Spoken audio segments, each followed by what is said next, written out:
جانا چاہ رہی ہوں کہ جو ہمارے بتوں کو، ہمارے دین کو نبی کریم صلی اللہ علیہ وسلم، آپ صلی اللہ علیہ وسلم ساتھ ساتھ چلتے رہے، اور جب اس کے مقام پر پہنچے اور وہاں لے جا کر وہ اس کا گٹھرا اتارا تو آپ صلی اللہ علیہ وسلم سے اس بوڑھی عورت نے دریافت کیا کہ مکہ میں تو مجھے کوئی ایسا جوان نہیں ملتا جو بوڑھوں کی اتنی خیال کرے اور ان کی اتنی کفالت کرے، تو بیٹا تم کون ہو؟ تو آپ صلی اللہ علیہ وسلم نے ارشاد فرمایا کہ میں وہی محمد ہوں۔ تو وہ کہنے لگی کہ یہ چہرہ جس کو سب لوگ، جس کے ڈر سے میں جا رہی تھی، جس کو کہہ رہے تھے کہ وہ ایک جھوٹا آدمی ہے، تو یہ چہرہ کسی جھوٹے کا نہیں ہو سکتا جو ضعیفوں کا اتنا خیال کرنے والا ہو۔ تو یہ نبی کریم صلی اللہ علیہ وسلم کی تعلیمات، آپ صلی اللہ علیہ وسلم کی تعلیمات، قرآن کی عملی تفسیر، چلتا پھرتا قرآن، اور وہی صحابہ اکرام رضوان اللہ تعالی علیہ مجمعین نے اپنائی، جس کے ذریعے سے جیسے کہ محترمہ نے فرمایا پورا اسلام جو پھیلا وہ نبی کریم صلی اللہ علیہ وسلم کے اخلاق جو صحابہ اکرام نے اپنائے اور اس کو لے کر پھیل گئے۔ بالکل بریک کے لیے میں رکنے جا رہی ہوں، لیکن جب بریک کے بعد واپس آؤں گی ڈاکٹر صاحب تو آپ سے شروع کرنا چاہوں گی، ابتدا یہاں سے ہوگی کہ غیر مسلموں کے کیا حقوق ہیں مسلمانوں کے اوپر، خاص طور پہ ہمارے، دیکھیں ہم رہتے ہیں، ہمارے بہت بھائی ہیں، بہت بہنیں جو کہ کام کر رہے ہوتے ہیں، ہمارے ان کا تعلق جسے ہم کہہ لیں اقلیتوں سے ہے، مختلف مذاہب سے ہے، ان کا ہم پہ کیا حق ہے اور کیسے ہم نے ان حقوق کی پاسداری کرنی ہے۔ لیکن اس سے پہلے ایک بریک کے لیے رکیں گے اور پھر آپ سے ملاقات۔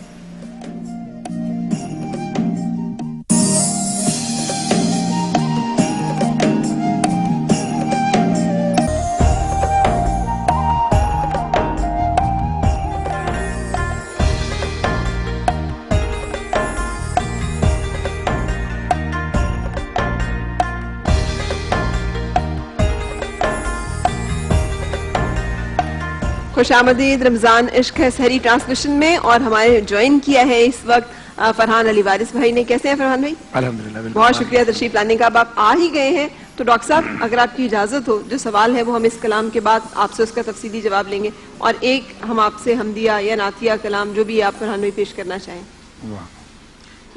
اجازت قبلہ دینی بھی پڑے گی۔ بسم اللہ الرحمن الرحیم، اللہم صلی علی محمد وعلی محمد۔ سوچتا ہوں میں وہ گھڑی کیا جب گھڑی ہوگی، سوچتا ہوں میں وہ گھڑی کیا جب گھڑی ہوگی، جب در نبی پر ہم سب کی حاضری ہوگی، جب در نبی پر ہم سب کی حاضری ہوگی، یاد مصطفیٰ کی قسم پرسکون ہوں میں اب تک، یاد مصطفیٰ کی قسم پرسکون ہوں میں اب تک، تم بھی نام لو ان کا گھر میں روشنی ہوگی۔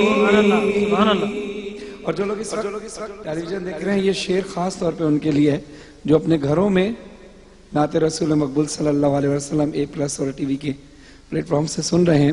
تم بھی نام لو ان کا، تم بھی نام لو ان کا گھر میں روشنی ہوگی، سوچتا ہوں میں وہ گھڑی کیا جب گھڑی ہوگی۔ آپ تمام سامعین کی نظر میں شعر ہے، سو کھلیں گے ان کے لیے جنتوں کے دروازے، سو کھلیں گے ان کے لیے جنتوں کے دروازے، نعت مصطفیٰ جس نے ایک بھی سنی ہوگی، سبحان اللہ سبحان اللہ ماشاءاللہ، نعت مصطفیٰ جس نے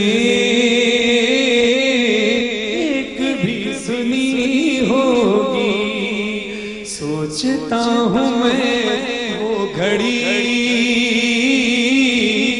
کیا جب گھڑی ہوگی. سماعت کیجئے گا. آرزو ہے سینے میں قبر ہو مدینے میں. آرزو ہے سینے میں قبر ہو مدینے میں. ہو کرم جو بندے پر بندہ پروری ہو کرم جو بندے پر بندہ پروری ہوگی. سوچتا ہوں میں وہ گھڑی کیا جب گھڑی ہوگی. کہ جو میں بچپن میں میں اسکول میں نعت کمپٹیشن ہوا تھا اور مجھے حصہ نہیں لینے دیا گیا تھا کیونکہ ظاہر ہے اس وقت اتنا پریکٹس تھی نہ آواز کو اتنی بہتر تھی.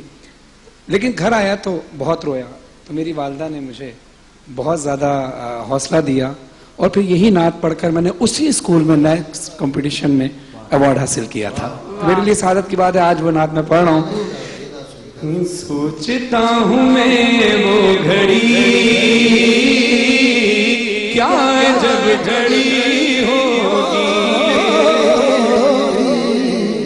دیکھ تو نیازی ذرا سو گیا کیا دیوانہ. دیکھ تو نیازی ذرا سو گیا کیا دیوانہ.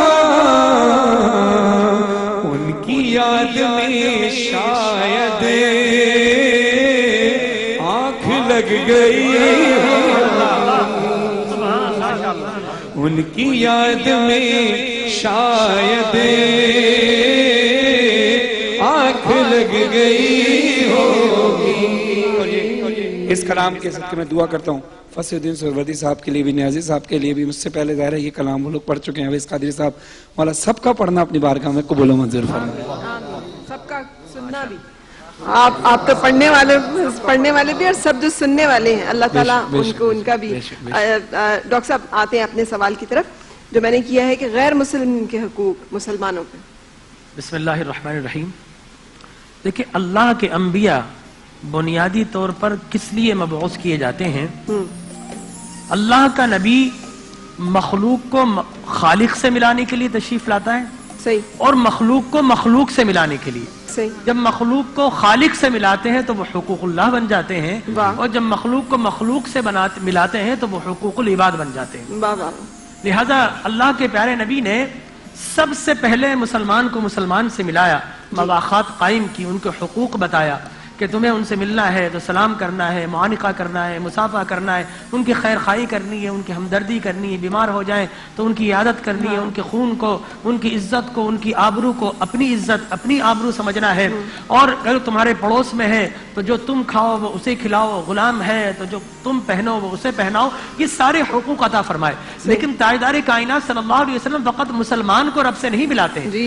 دراصل غیر مسلم کو رب سے ملانے کے لیے ظاہر ہے جب آقا تشریف لائے تو اس وقت کلمہ پڑھنے والا تو کوئی نہیں تھا. آپ نے سارے نان مسلمز کو مسلمان بنایا. لہذا حضور اکرم تاجدار کائنات صلی اللہ علیہ وسلم کا کیا کہنا، آپ نے قیامت تک کے لیے ایسے درخشاں ابواب تاریخ اور ہسٹری میں رقم کر دیے ہیں کہ دنیا کا کوئی اور شخص کر ہی نہیں سکتا. اور میں یہ سمجھتا ہوں یہ خاصہ بھی سارے نبیوں میں آپ ہی کا تھا. آپ نے مشہور و معروف سنا ہوگا کہ سرکار تشریف لے جایا کرتے تو ایک خاتون تھی راہوں میں کانٹے بچھا دیا کرتی تھی. لیکن کیا میرے نبی نے وہ راستہ بدلا؟ نہیں بدلا. ایک دن نہیں بچھائے تو جا کے پوچھا کہ اب میں اس طرف آ رہا ہوں، نبی نے راستہ نہیں بدلا. ایک وقت ایسا آیا کہ اس عورت نے کانٹے نہیں ڈالے. سرکار کائنات صلی اللہ علیہ وسلم اس کی خبرگیری کے لیے تشریف لے گئے. آپ نے دیکھا وہ بیمار ہے، آپ نے اس کی عیادت کی، مزاج پرسی کی، اسے کھانا پکا کر کھلایا. نتیجہ یہ نکلا کہ وہ عورت کلمہ پڑھ کر مسلمان ہو گئی، معلوم ہوا اللہ کا نبی اپنا راستہ نہیں بدلتا، اللہ کا نبی دوسروں کے راستے بدل دیتا۔ سبحان اللہ، سبحان اللہ، سبحان اللہ، سبحان اللہ۔ آقا کریم علیہ الصلوۃ والتسلیم کا کیا کہنا، آپ نے تو سارے نان مسلم کو مسلمان بنایا، اور آپ نے فرمایا کہ لوگوں سنو، اگر تمہاری حکومت میں اگر کوئی نان مسلم ہو تو اسے آج ہم امیگرینٹ کہتے ہیں اور شریعت میں اسے ذمی کہتے ہیں۔ رسول خدا صلی اللہ علیہ وسلم نے فرمایا کہ اگر کوئی امیگرینٹ، کوئی ذمی اگر تمہاری سلطنت میں ہو اور اگر اسے کوئی مسلمان مار دے تو اللہ تبارک و تعالیٰ اسے جنت تو بہت دور کی بات ہے، جنت کی خوشبو سے بھی محروم کر دے گا، جو 40 سال کی مسافت سے سونگی جا سکتی ہے۔ اچھا، اب اسلام کا جو قانون تھا، بعض لوگ کہتے ہیں کہ نان مسلم سے جزیہ لیا جاتا ہے، میں نے کہا اسلام میں ٹیکس کی 2 قسم ہوتی تھی، ایک تو زکوٰۃ، جو مسلمان ہے وہ زکوٰۃ دیں گے اپنے مال کا 40واں حصہ، اور ظاہر ہے نان مسلم سے زکوٰۃ نہیں لی جا سکتی تو ان سے جزیہ لیا جاتا تھا، وہ ٹیکس کی صورت تھی، لہذا اسلامی حکومت میں ایک ہی ٹیکس تھا، وہ زکوٰۃ کہلاتی تھی۔ یہ سیل ٹیکس اور یہ ود ہولڈنگ ٹیکس اور یہ کیپٹل گین ٹیکس اور یہ ٹیکس وہ سب کچھ نہیں ہوتے، زکوٰۃ، اور آج بھی مومن زکوٰۃ پوری ادا کرتا ہے، لہذا یہ تھے۔ حضرت عمر بن خطاب رضی اللہ تعالی عنہ وارضہ کے دور حکومت میں ایک یہودی مانگ رہا ہے، نابینا ہے، سرکار کائنات صلی اللہ حضرت عمر بن خطاب رضی اللہ تعالیٰ عنہ نے کہا کہ تمہارے پاس مال نہیں، تم بھیک مانگ رہے ہو؟ کہا کہ جب تک میرے مال تھا، میں کمانے کی سکت رکھتا تھا، میں جزیہ دیتا تھا، ٹیکس دیتا تھا، لیکن اب میرے پاس سے مال ختم ہو گیا ہے تو اب میں بھیک مانگ کر اپنا گزارا کرتا ہوں۔ حضرت عمر بن خطاب رضی اللہ تعالیٰ عنہ وارضہ اسے بیت المال میں لے گئے اور کہا کہ آج کے بعد اس یہودی جب تک زندہ رہے گا اس کا خرچہ بیت المال سے دیا جائے گا۔ بالکل، تو یہ وہ اسلامی قوانین تھے جو آفاقی تھے، جو لفانی تھے، کہ جس کی وجہ سے، اور شروع میں اسلام میں جب صدقات کی بات کی، مؤلفت قلوبہم، جو 8 مصارف زکوٰۃ بنائے کہ نان مسلم کو بھی آپ دیں گے، جہاں کہ ایک عرصہ تالیف قلب کے لیے، ان کے اٹریکشن کے لیے، اطمینان قلب کے لیے دیا جاتا رہا، لیکن اس کے بعد ایک وقت آیا کہ اسلامی حکومت میں مسلمان ہی رہے، نان مسلم نہیں رہے، لہذا اس کا فارمولہ بدل دیا گیا۔ تو اب میں آپ سے عرض یہ کروں کہ اسلام یہ کہتا ہے کہ نان مسلم ہے، آپ کی حکومت میں ہے یا آپ کی حکومت میں نہیں ہے۔ آپ دیکھیے، آپ حضرت عمر بن خطاب رضی اللہ تعالیٰ عنہ دشمنوں کی طرف جا رہے ہیں، کسرا کی طرف جا رہے ہیں، اور جب آپ اب کسرا کے جتنے علماء ہیں وہ کہتے ہیں نہیں جناب، ہماری کتابوں میں لکھا ہے کہ ہم ٹھیک ہے تم نے فتح تو کر لیا لیکن ہم کلیسا کی، ہم بیت المقدس کی چابیاں نہیں دیں گے، ہم اسے دیں گے جو تمہارا خلیفہ ہوگا، نشانیاں دیکھ کر دیں گے، ورنہ ہم اپنی جان لٹا دیں گے۔ اب ادھر حضرت عمر بن خطاب رضی اللہ تعالیٰ عنہ جا رہے ہیں کسرا کی جانب، آپ یہ دیکھتے ہیں کہ جناب آپ نے کہا کہ ایک وقت ہوگا، اتنا فاصلہ میں بیٹھوں گا، اتنا فاصلہ تم پیدل چلو گے، ایک ہی سواری خلیفہ وقت ہے، چاہتے تو 20-50 یہاں پر، آج تو 200 گاڑیوں کا پروٹوکول چلتا ہے، لیکن وہاں پر ایک سواری پر غلام ہے اور کبھی بادشاہ ہے اور کبھی بادشاہ سواری پہ غلام پیادہ ہے، اور جب آپ بیت المقدس میں داخل ہو رہے ہیں تو عمر بن خطاب رضی اللہ تعالیٰ عنہ کی پیدل چلنے کی باری تھی، سواری پر غلام تھا، اور جیسے ہی آپ داخل ہوئے وہ جتنے بھی راہب تھے، ربیز تھے، انہوں نے کہا کہ بس ہم نے نشانی دیکھ لی، ہماری کتابوں میں لکھا تھا کہ چابیاں اس کے حوالے کرنا ہے کہ جو خود تو پیدل آ رہا ہوگا، سواری پہ غلام آ رہا ہوگا۔ واہ واہ واہ، سو یہ مسلمانوں کی۔ اچھا، ایک چیز اگر وقت کی ذرا سے گنجائش ہو تو میں ایک بات کا اور ایڈیشن کرنا چاہتی ہوں، میثاق مدینہ جس کی 52 دفعات تھیں، اور حضور صلی اللہ علیہ وآلہ وسلم نے تمام یہودیوں کے حقوق کا دفاع کیا۔ آج جب اہل یورپ بات کرتے ہیں تو وہ میگناس کارٹا کا حوالہ دیتے ہیں کہ جی وہ سب سے بڑا ہیومن چارٹر ہے، سب سے زیادہ مغرب نے، پہلا قدیم، لیکن میگناس کارٹا سے کئی عرصہ پہلے میثاق مدینہ نامی